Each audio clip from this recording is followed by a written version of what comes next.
use.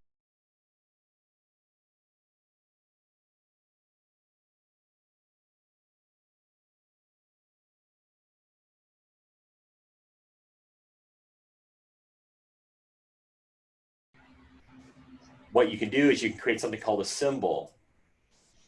So I'm going to ungroup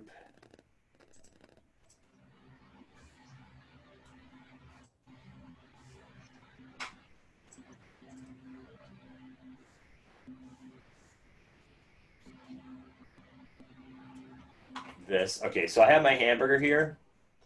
And I think we went over symbols, right? Did we go over symbols? Don't You can think go into symbols, and then I can drag this into the symbol library. And there's these options here. And the reason why these options exist was for Flash. So you could create symbols in Illustrator and bring them into this other application called Flash, which is now called Adobe Animate. And you had a movie clip and you had a graphic symbol. But Illustrator doesn't care about each one. It doesn't matter.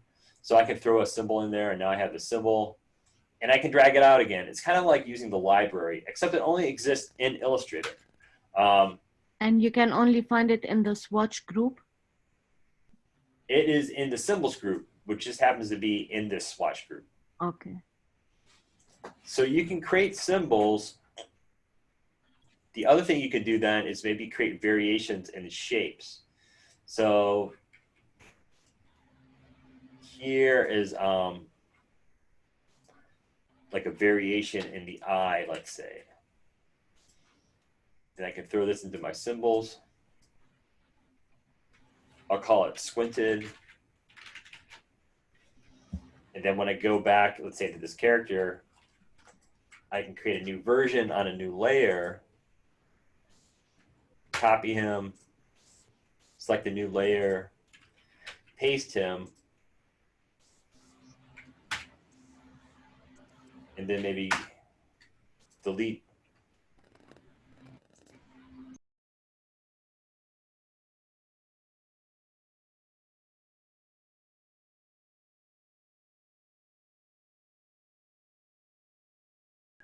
You can take these layers and bring them into Illustrator and have bring them into Photoshop as separate layers. So I'm going to do that. I'm going to go to Export. I'm going to go to Export As. And down here, I'm going to pick PSD for Photoshop. I'm going to create a new folder. I'm going to put my hamburger in the folder. Name that folder hamburger. Under file name, name it hamburger.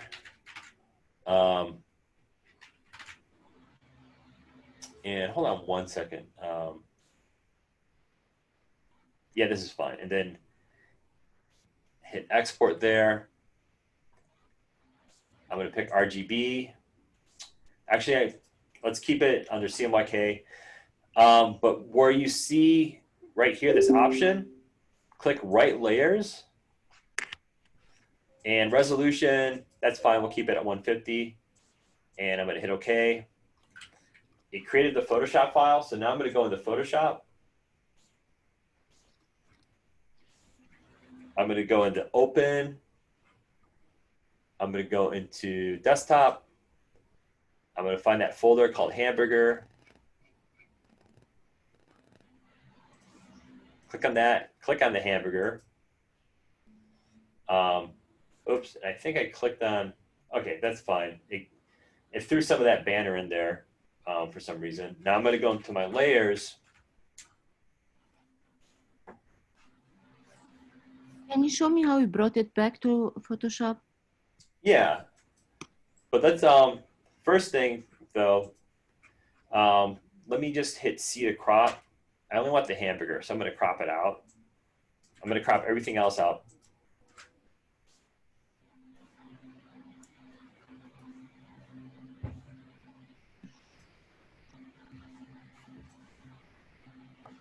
And then I'm going to go into each of these folders. Because they just want like the squinty eye effect. I got this guy, closed eyes, squinted eyes, open eyes. And now I'm going to go into these folders. I'm going to right click and I'm going to go into each one and I'm going to merge. So I'm going to hit merge, merge for squinted, and merge for closed. And then the other thing I'm going to do is go to the little plus box at the bottom of layers, click that, and then fill it with white. So you can go to image, actually go to edit, fill, foreground color is white. So I'm just going to pick foreground color, hit OK. So now I got, it's not actually like an off-white. That's okay. So I got that foreground color here.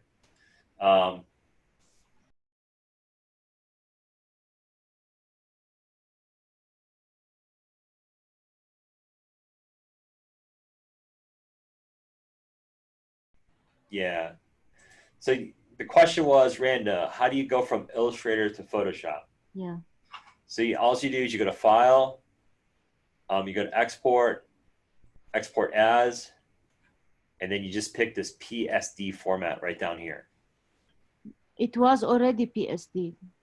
Yeah, it was. It will remember the last thing that it was set to. So if, let's say I decided to save it as a JPEG. Oh, I see. Okay, I see. It will, when you open it up, it will say JPEG. So since I did PSD, it remembered that. Okay. You click on that, you go to Export, and in the options, just make sure you pick right layers. Okay. All you have to do is pick right layers. Okay. Yeah. Perfect. So And I'm then in Photoshop. Yeah, and then when you hit OK, then when you go into Photoshop, you open that up. Actually, I got to open it up because I saved it to the desktop. Yeah, that's fine. I'm actually going to close this. Does it convert the vectors into pixel? Does it? What was the question? Does it convert the vectors into pixels? Yes. Yes. So whenever you go from Illustrator to Photoshop, I'm going to go back. I'm going to save this again. I want to make sure I'm saving it in the right spot. No, I don't want to do save as. I want to do export.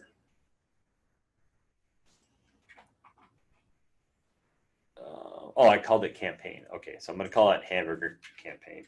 Yeah, so the question is, when you go from Illustrator to Photoshop, what happens to your vectors? And the answer to that is they become pixels.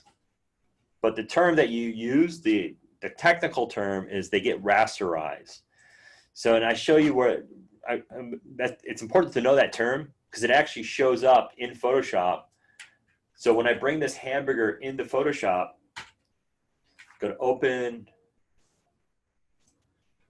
and go to my desktop, and it's hamburger campaign. Here's the hamburger. So you see how I have these folders set up and there's all these elements? Well, Photoshop is actually looking into Illustrator's layer structure and copying that. So it's copying all the sublayers as well as the main layers. And so I don't need all these separate elements in Photoshop. So the idea about rasterizing is not only will it convert your vectors into pixels, but you can go to a folder like this here. Well,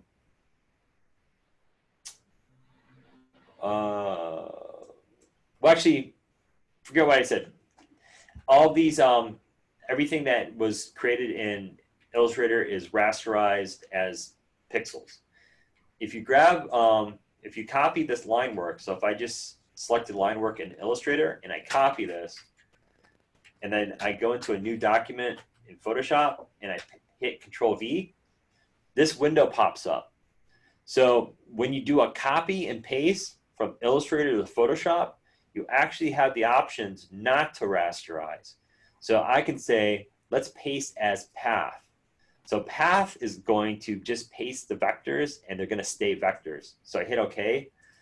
And you don't see anything because in Photoshop, you don't see the strokes on the vectors. It's just pasting those vectors without any other element added to it. If I go into my path palette in Photoshop, go to Window, and you go into Paths, I see the little hamburgers there, and if I click on that, well, if I double click on it, it appears again. And rasterize means what?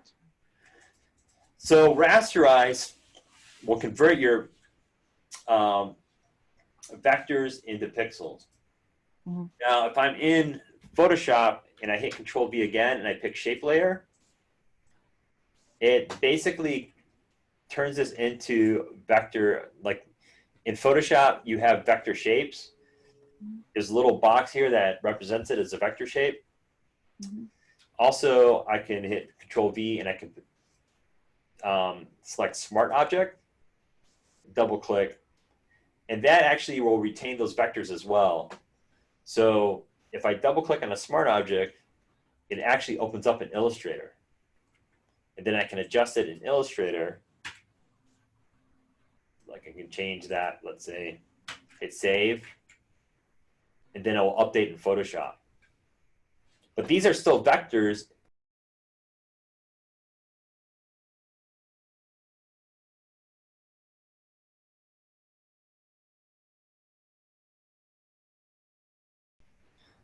Go in the timeline, and I have this timeline that appears. So this is where you can do your animation. So basically I'm taking layered vector artwork from Illustrator, bringing it into Photoshop. When you're here ready to do the animation, go to Window, Timeline, click on this little downward arrow that appears in this Window Timeline window, and it lets you toggle between video animation and frame animation. I want to click Create Frame Animation, and then it has this first little thumbnail here, which represents the first frame. You go to this little menu in the upper right-hand corner, and you say Create New Layer for each frame. And actually, it should be the opposite. It should be Make Frames from Layers.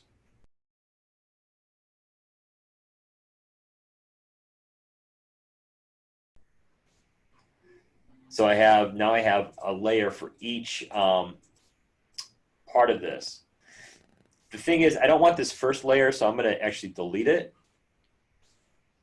this first frame. And then the way that frames work is that there's a frame for each visible layer. So frame 1 is this open one. And to make these layers a little bit bigger, I'm going to click on this little menu in the upper right-hand corner, go to Panel Options, click on the big thumbnail. So now I can actually see what's happening. This one is kind of weird because it has some artwork in there that's from before we cropped. But I'm going to click on layer 1, so you have the white background. Go to frame 2, click on layer 1, and then you'll have the white background for that one. Go to frame 3, click on the white background. And then you can play with timing. So below each frame, I can change the amount of seconds that this will happen. So I'm going to say 0.2, 0.2 for each one, and hit play. And then you got some animation. So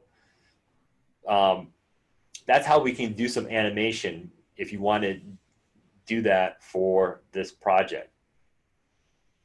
And I know it's a lot of steps, so I'll have to break it down so you can understand it a little bit better. There's a lot to kind of go through. But do you kind of grasp how that works? Yeah, kind of. How did you bring it from Illustrator to Photoshop? So when you want to go from Illustrator to Photoshop, it actually might be easier. I'm going to get rid of these artboards. So I'm just going to go to the artboard tool. Do we have to make these in Photoshop? Can we use Animate? Sorry, Charles, what did you say? Do we have to make these in Photoshop? Can we use Animate? Yeah, if you want to. I don't want to get into explaining animate because that's a lot more to explain. But if you're already familiar with animate, then you can do that. That's fine.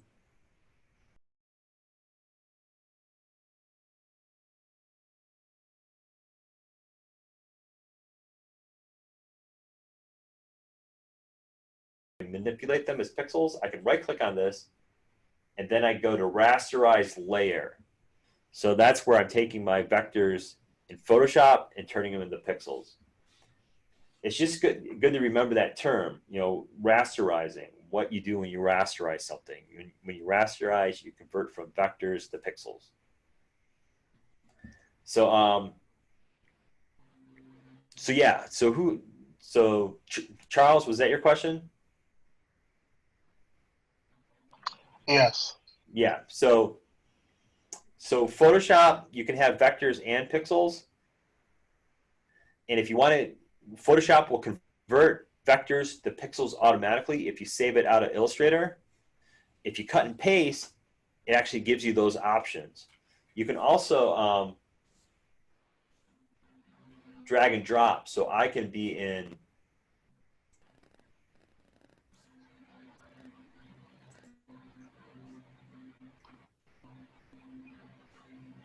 let me hide some of these windows.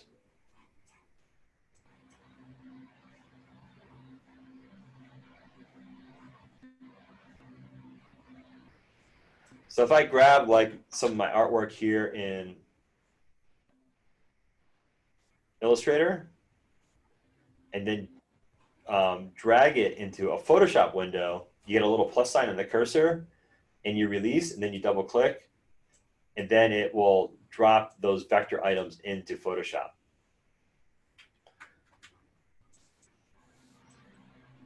But when you do that, it's basically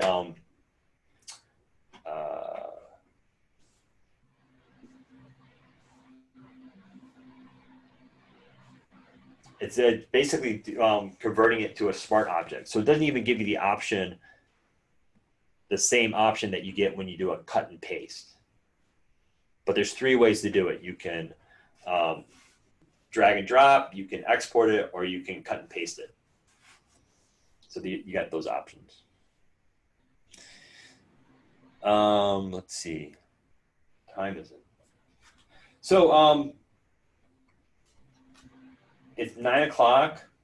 So what I want to do is post this assignment. Let me bring it up on.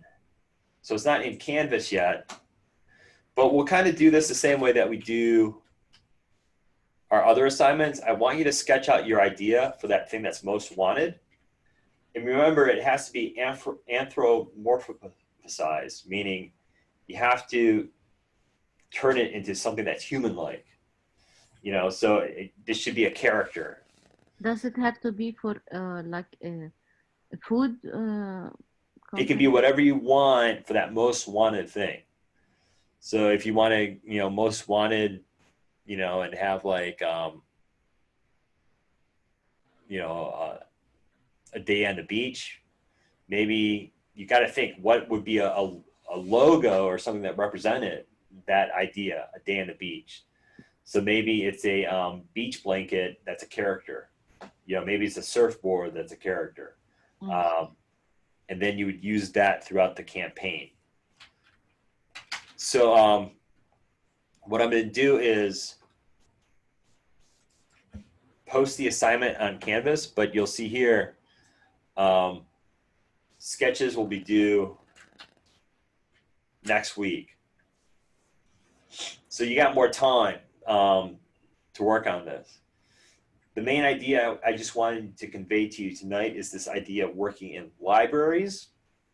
And then what we can work on for Thursday is getting into the actual, that flow from Illustrator into Photoshop.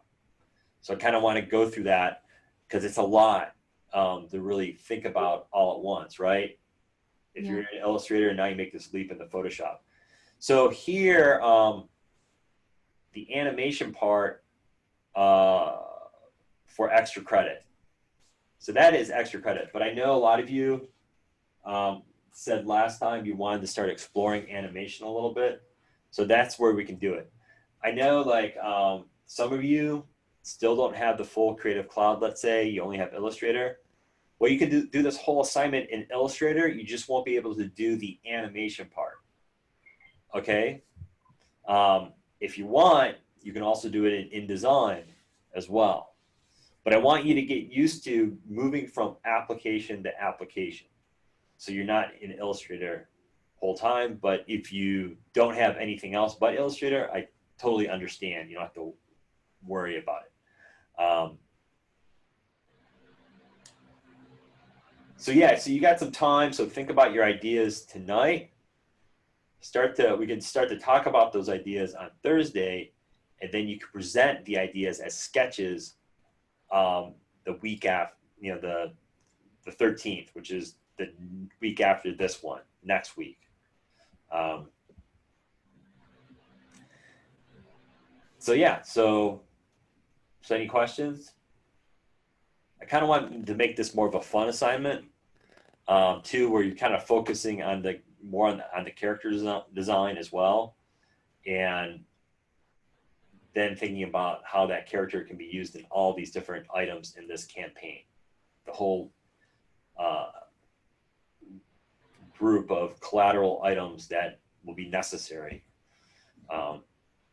for the advertising. It's any typical advertising campaign is going to have many items in it besides just like the flyer. So you're thinking about all the items that are here. So any questions then, guys, about this? When can you post this so maybe I can watch it again? I'll post it tomorrow because it usually takes an hour or so for it to process. In Canvas? I usually post it on YouTube. Then you can give us the address, right? Yes, yeah, I'll give you guys the link. The link.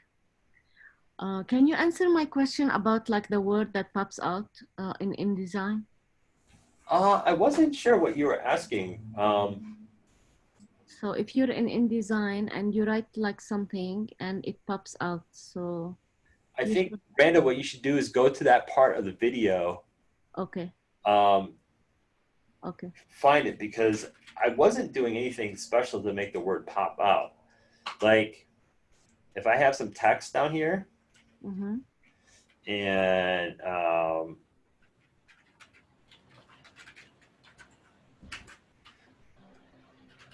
so I'm not sure what you meant by pop out. Like how we did on the cover of the magazine, and we did the subtitle, and you hit something and you said you can make it pop out a little bit. Yeah, I don't know. Okay, I'll go back to the video. Maybe I was talking about the color. I mean, pop out, I don't know what you mean by that, though. Like as if like there is a shadow behind the word, like it popped out. Oh, I mean, do you mean a drop shadow? I don't know if you used shadow for that, but it was. So let's say I have this text here.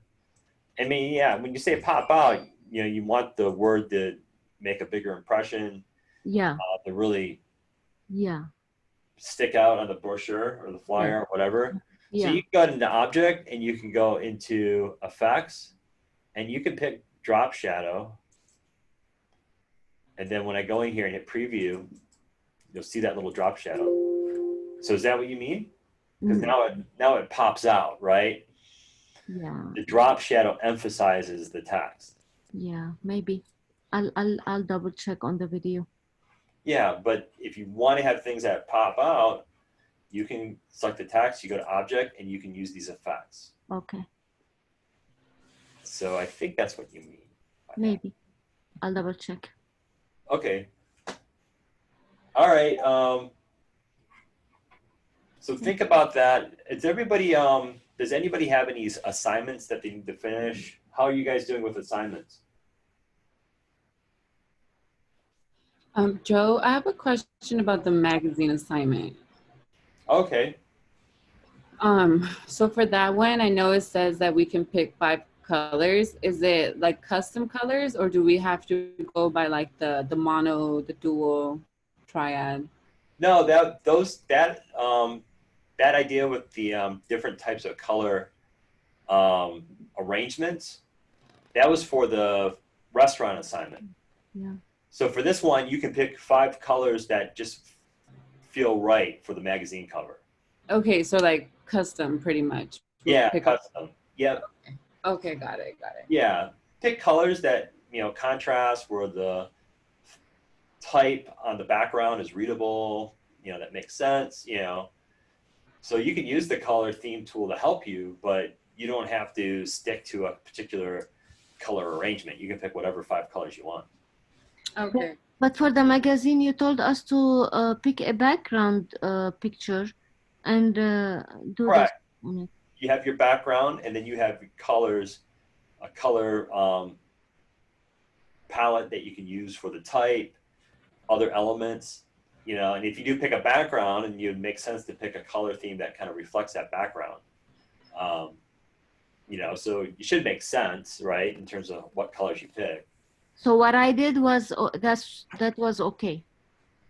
Yeah, Okay. That's fine. Yep. Yeah. So Vivian, you're almost done with that? Yeah, I actually finished everything on Illustrator, and I was trying to open it up on InDesign. So do we recreate it on InDesign, or do we just like grab it from Illustrator and open it up on InDesign? You can do a couple things. So you can't open the Illustrator file directly in InDesign, but what you can do is just go to Place. So you just go to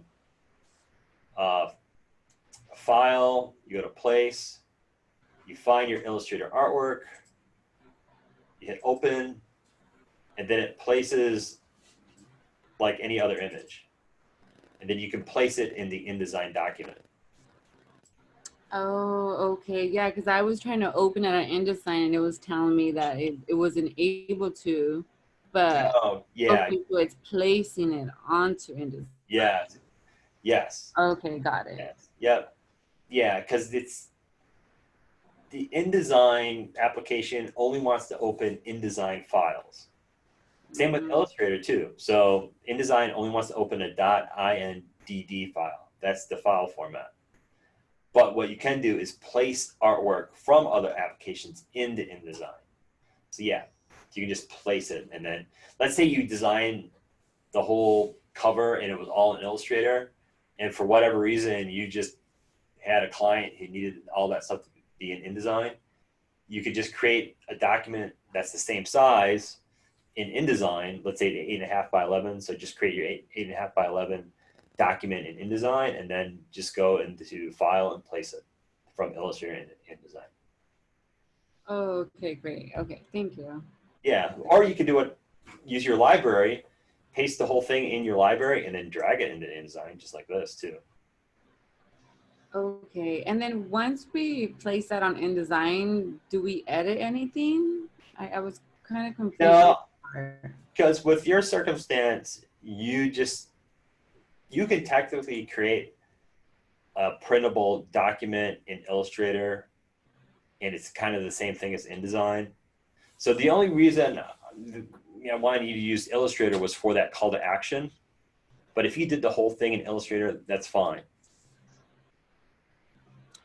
Oh, you did. Go ahead. Sorry. So you wanted us to create the call to action on InDesign, just that part? Actually, the opposite. I want you to create the call to action in Illustrator, and then your layout in InDesign. Oh, okay. Oh wow, okay. I had it all mixed up. Yeah, because Illustrator is more for logos and elements like that, and InDesign's for the whole page. That's the way to think about it. Got it. Okay, cool. I'll probably be done by tonight then. Yeah, that's fine. Yeah, no worries. All right, is there any other questions? Mary, Zoe, Rosio, just trying to talk to all the people who aren't talking. Do you guys have any questions? Are you guys done with everything?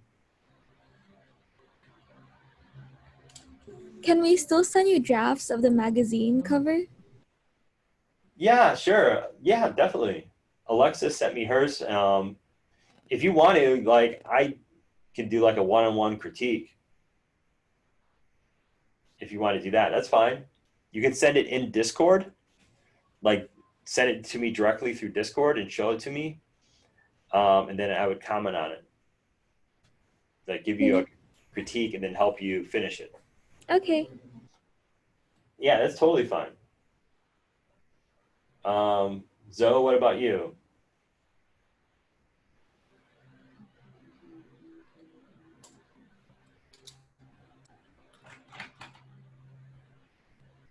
So, okay, I don't hear any response. So,